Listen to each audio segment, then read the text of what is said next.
Listening? Okay.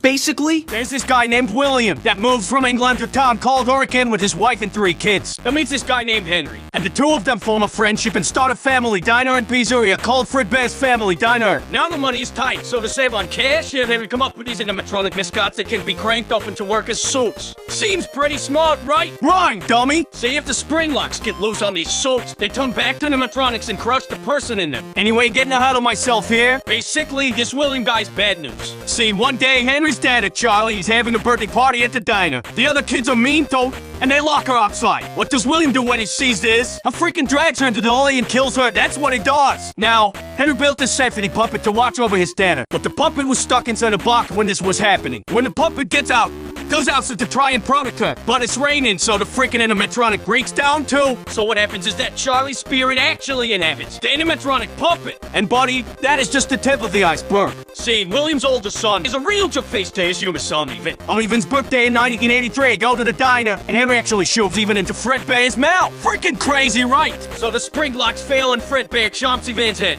putting him into a command and killing him a few weeks later. This here's the breaking point for William. The guy starts putting on a spring bunny animatronic sword and using it to lure kids into the back room. Once he gets them back there, freaking kills them. He does this 5 times before getting caught. Thing is though, nobody can find the body, so William gets let off the hook. As it turns out, Hands and Buddy's inside the animatronics. Not Charlie, since his spirit is inside the puppet. She starts putting the kids' spirits into the animatronics they were stuffed in. So right now, the puppet, Chica the chicken, Bunny the bunny, Freddy Fazbear, Folks the Parade, and Underskull and Freddy Fazbear, and original Fredbear all have the ghosts of children in them. After this missing children incident, William gets fired from his own company. That doesn't stop him though. His new soul company, Efton Robotics, to work for the sister company called Circus Baby's Pizza World. There, William starts making these robots that are designed to kill kids. Crazy, right? Well, as it turns out, William figured out how to be immortal. See, when kids die, they produce this material called remnant. You can basically use this remnant stuff to keep your soul inside of something. William figures this out after killing those first 5 kids, so now he starts trying to use it for his own good. Problem is, even though his youngest son is dead and his older son has moved out, William still has his daughter Elizabeth with him. William makes this really cool animatronic called Circus Baby who can dance, sing, make us scream, and do a whole bunch of other cool stuff. But his daughter Elizabeth gets too close to Baby, and her chip capturing mechanism activates. So now 2 of William's 3 kids are dead by his own hand. William pretty much loses it here. He kills his wife and puts her into another machine called Bellerin. All this doesn't last very long though. See, Circus Baby's Pizza World closed before it even had the chance to open. Now William is all alone and on the loose. Now it's 1987. There's a new Fazbear visiting a new location. They have all the old suits with the dead kids in them in the back room, but now they've got these new animatronics that are not only safer, but also have facial recognition software to detect criminals. This is all in case William comes back, you see. So anyway, since none of the spring lock suits are at this location, William instead is the Golden Freddy suit since it's broken, unnosed, and mostly empty. He kills another 5 kids, which are in the Toy Freddy, Toy Bonnie, Toy Chica, Toy Folks, which we call the Mangle, and Balloon Boy. Oh, I should mention, Charlie's here again too for some reason. Unlike the rest of the 1983 animatronics, which are nosed in the back, Charlie's puppet is still used by the prize counter. So anyway, this is the second missing children incident. Now the place gets closed down, but before they do that, they have one last party on November the 10th, 1987. I freaking lose my frontal lobe to Mangle and die a few weeks later, but that's not important. What's important here is that the restaurant closed down. So now it's sometime after 1987. William somehow gets a message out to his son Mitchell that his sister and mom are trapped inside some animatronics at the now closed down Circus Baby's Pizza World, and that he needs to set them free, since the whole building is automated. They think that he's an employee. So Mitchell works at the building for a week while the building is attempting to rip it all. He gets tricked by the animatronics into getting scooped. See, what happens is that, during the week, all the robots in the facility tear themselves apart and reform themselves into a dead mass called Inert. And it brings Mitchell to the scope where he gets injected with remnant. Then his organs get scoped out and introduce him as a skin suit to escape the facility. After the robots escape and Mitchell is reanimated as a walking corpse, he goes to find his father and then all the suffering. The first place he tries is the new Freddy Fazbear Pizza that opens in 1993. This reopening is the original location of Fredbear's Family Diner, and brings the original cast of Freddy, Fox, Chica, and Bonnie. They even refer Golden Freddy, but they never use him. Since Mitchell was blacklisted after getting his brother killed, he used a fake name, Mike Skimmett, to get a job at the No Place. However, after a week of working, with all the animatronics trying to kill him, thinking that he's his father, he gets fired and the place shuts down. Mitchell wouldn't find William until 2023 with Fazbear Fright, but before that happens, we need to talk about what happened to William. See, William just come back to the original location. He knows that the kids all live inside the animatronics, and he can't have that, So he goes to the building after it's being shut down to try and dismantle them. See, all Fazbear locations include a hidden room that is off the map and invisible to animatronics for storage. Also for Springlock, failing victims to bleed out and so that the children don't see. William hides in this room, coming out to dismantle the animatronics until he tears down all 5 of them. However, once he does this, the ghost manifests and an act William forcing him to hide in the old spring bunny sword that's been rotting in the room since 1983. And puts it on and lets it down, but the spring locks fail and he gets crushed.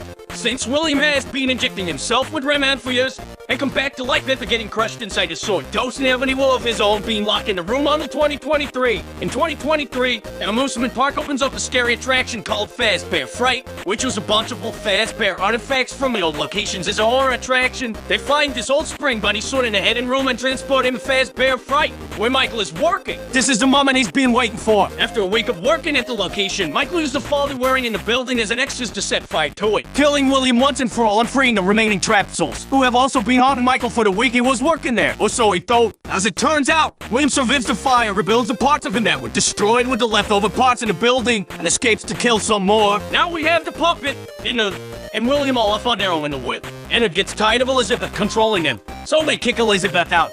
And she rebuilds herself as a new version of Baby. Now call it Scrap Baby. And then dons a new mask and calls themselves Molten Freddy, who also happens to have the spirits of the 5 children from the toy animatronics in it now. This is where Henry steps in. Once Henry learns of the suffering that has been happening, he develops a plan to bring all of the animatronics back to one place so he can destroy and free them all, and creates an animatronic called Lefty, which used to capture his data. When Michael finds out about all this, he goes to the new fake misery and brings all of the animatronics back together. Once they are all there, Henry locks the building and burns it all down with himself and Michael's still in it, freeing the remaining souls of Elizabeth, Charlie, William's wife, and the remaining children inside of Molten Freddy. After this, William's soul is sent to hell, where the souls of the children he tortured get to torture him for all eternity. Or so they think. See, sometime before being killed, William used his genius to scratch his own memories and consciousness in the binary code of some alternate components of the animatronics. The problem with Henry's plan was that Fazbear Entertainment wasn't all in his own hands, and was actually still running as its own company at this point. See, sometime during the events of the games, an in-universe game developer was hired by Fazbear Entertainment to make their video games as a way of making a real story seem like fiction. After that, they then hired a different company called Silver Parasol to create the Freddy Fazbear Vertical Experience to make it seem as if the previous games were wrong and to double discredit the real stories of the children getting killed. The problem, though, is that Fazbear Entertainment provided Silver Parasol with some computer chips to scan in order to make the animatronics more realistic. When they do this, William's consciousness code is brought in the game, basically bringing him back to life in the video game. During development, this robot William, called Glitchtrap, programs itself to be able to take over Testra's body, essentially bringing William Afton back to life. William is first able to control a developer named Jeremy, but he decides that Jeremy isn't a good candidate, so he controls Jeremy and makes him kill himself using a gobble paper slicer. Glitchtrap tries to control the unnamed player of the game, but the player manages to defeat him and lock him away. However, before this happens, Glitchtrap finds a host named Vanessa and decides to use her after the Freddy Fazbear Vertical Experience, as well as an added Halloween doll. Fazbear Entertainment and commissioned the creation of a gin mall called the Fazbear Megapixelplex. During the time that the Megapixelplex was running, multiple animatronics were switched around and the tragedy started again. But before we go into the events that transpired there, we have to talk more about Vanessa and another individual known as Patent 46. Patent 46 to be a tech-savvy genius, but is also at the same time a chill. And how they are treated and referred to by the various therapists that we hear their sessions from? Well, it is clear that Patent 46 and Vanessa to different people. It is unknown for certain who Patent 46 is. What is known is that Patent 46 spends a lot of time at the Pixelplex before the events of Security Breach and helps reprogram the system, and believing that they are working with Vanny, Vance's alter ego while under the control of William. What else is known is that Patent 46 lied about whatever happened to their family. The 6-in tape reveals that they actually had a great children. Vance is known also to have had a terrible father named Bill according to tape 3. Apparently Vance's dad forced her to lie during a custody hearing between him and her mother, leading to her mother doing something afterwards, likely committing suicide. Anyway, the events preceding Security Breach include at least 9 more missing people, likely all children, as well as multiple missing therapists who were likely killed by Vanny. At some point, Bonnie the Bunny is replaced by a new animatronic named Montgomery Gator. This happens following a night where Bonnie went down to Monty's golf course and then was unseen afterwards. Many speculate that Monty may have killed Bonnie or dismantled him in order to make his way into the main cast, but we do not know for sure. What we do know, however, is that Monty took over Bonnie's role in the main cast. Broken Wolf, another new animatronic, also took over Folk's role, but there's no given explanation for this.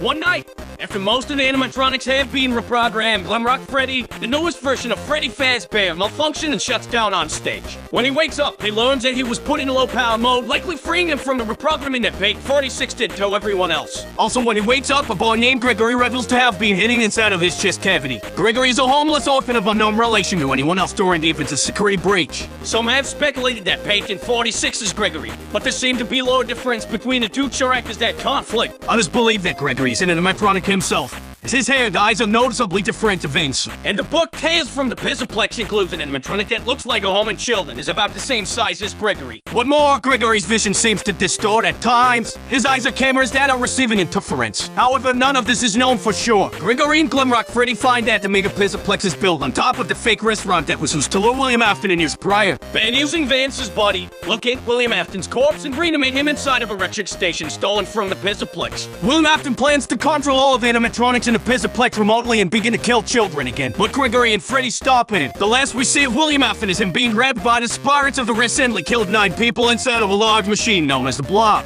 The game canonically ends with Gregory and Freddy escaping the Pizzaplex and relaxing on a hill. It is likely that with the destruction of the Pizzaplex, Vance is freed from Vanny, but we do not know for sure. And this is where our story ends for now. Eventually there will be more Dolken updates for Security Breach, but until that happens, this has been the end of Five Nights at Freddy's Game Lore.